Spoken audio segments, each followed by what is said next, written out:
का स्मरण करो। पूर्णिमा के दिन चावल का एक आखा दाना जानते हो, पूरा खंडित चावल नहीं, कितना चावल, एक दाना चावल का शंकर भगवान के शिवलिंग पर समर्पित करिए। एक बेलपत्र जिसका डंडी का मुख अपनी ओर हो, जहां से चावल चढ़ाया है, उस चावल के ऊपर अपनी कामना कर रख दीजिए और चंद्रमौली भगवान का स्मरण करिए। कौन से भगवान? शंकर भगवान का सर्वश्रेष्ठ सुंदर नाम है चंद्रमौली।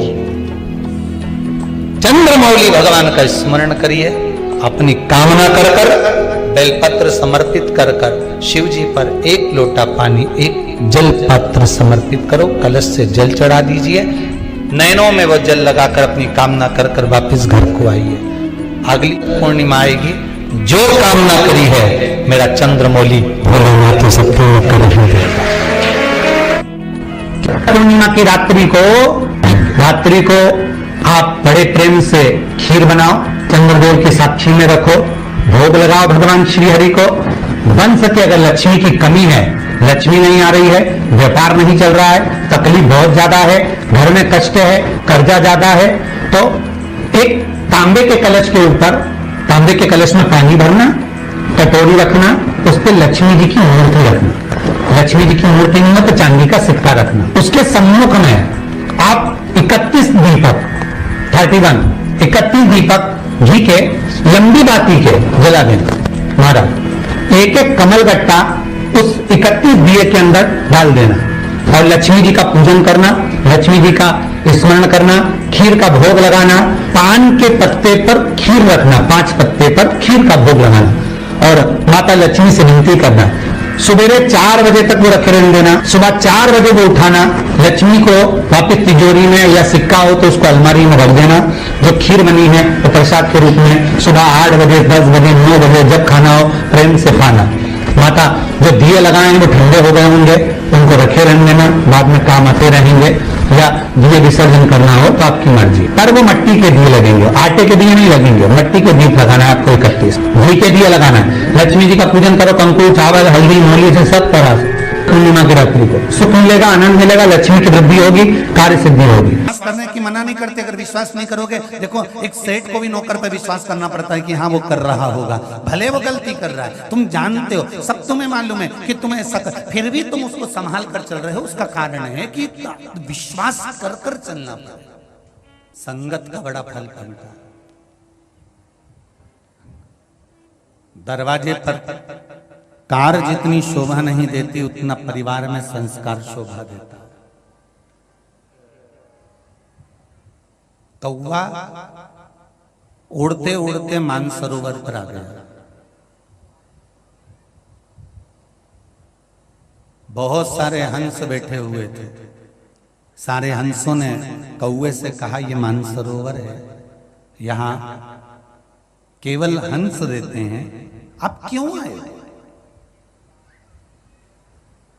यहां आपका कारण क्या है आने का? क्या काम है तुम्हें यहां पर जो तुम आ गए हो? कौवा बोला, भाई देख, तू भी पक्षी है और मैं भी पक्षी हूं, बस अंतर इतना है कि तू गोरा है और मैं, अरे जम के तो बोलो, काला। अंतर केवल इतना है, तो एक ही समाज के ना हैं, तो एक ही जात के हैं, तो पक्षी।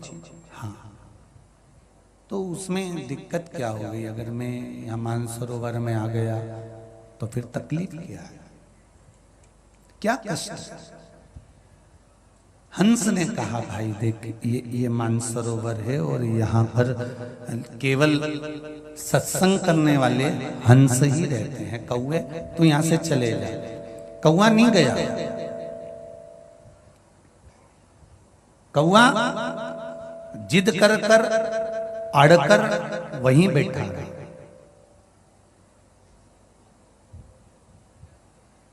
कौवा गया ही नहीं। एक हंस की कौवे से दोस्ती हो गई, कौवा वहां रहने लगा, 4-6 दिन निकले, कौवे को भूख लगी तो उसने हंस से कहा भाई मुझे भूख लगी है, कुछ खाने का दे दे। हंस क्या चुगता था? मोती।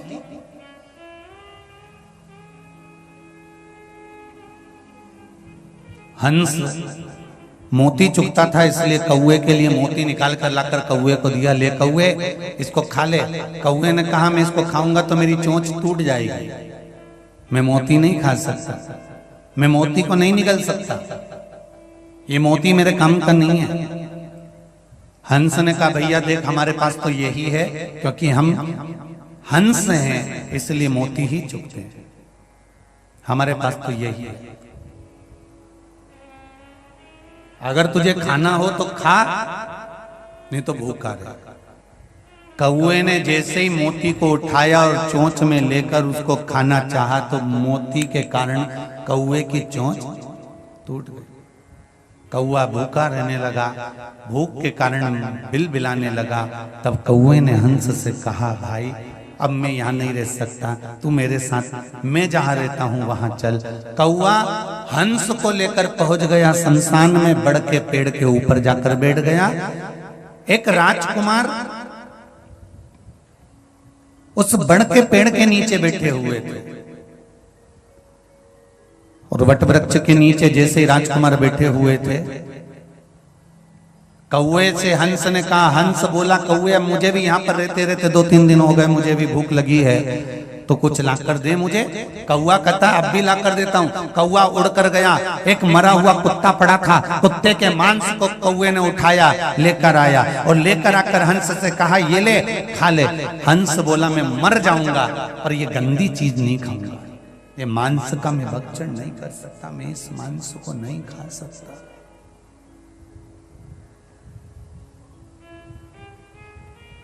मैं भले मर जाऊं पर ये मैं मांस का भक्षण नहीं करूंगा। हम तो यही खाते हैं, कौवा बोला तुम भी खाओ। नहीं नहीं नहीं, दोनों की बात चल रही थी। बात करने में मांस का टुकड़ा राजकुमार पर गिर गया। राजकुमार को क्रोध आया, उसने बाण साधा और जो तीर छोड़ा, छोड़ते से कौवा तो भाग गया, हंस को वो बाण लग गया, हंस जमीन पर गिर गया। राजकुमार हाथ जोड़कर बोले हंस देव मैंने तो बाण कौवे को मारा था, आपको लग गया, मैं क्षमा चाहता हूं। हंस ने राजकुमार से कहा गलती तुम्हारी नहीं है, गलती तो मेरी है कि मैंने दोस्ती भी करी तो ऐसे से करी कि गलत काम उसने करा और गलत काम कर कर वो तो भाग गया और जेल में मुझे धार कर पटक गया। बाण मुझे लगा, तीर मुझे लगा और वो गलत काम कर कर भाग गया। संगत कैसे बैठना है?